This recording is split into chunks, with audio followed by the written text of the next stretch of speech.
Hello everyone. In this video, I will show you how you can find the referral code for your GCash account.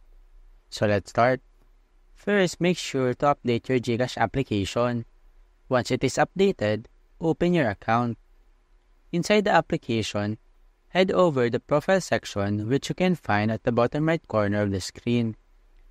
Once you're inside the profile page, you should be able to see the referral section. However, if you don't see it, it means that GCash is not currently offering the referral code feature. Sometimes it will show up when GCash is offering that service, but unfortunately, it may not be available for everyone at the moment. So just open the application, browse through the profile section, and if the referral code is available, you will find it here. So that's it. I hope you find this video helpful. And if you do, please like and subscribe to our channel. Thanks for watching.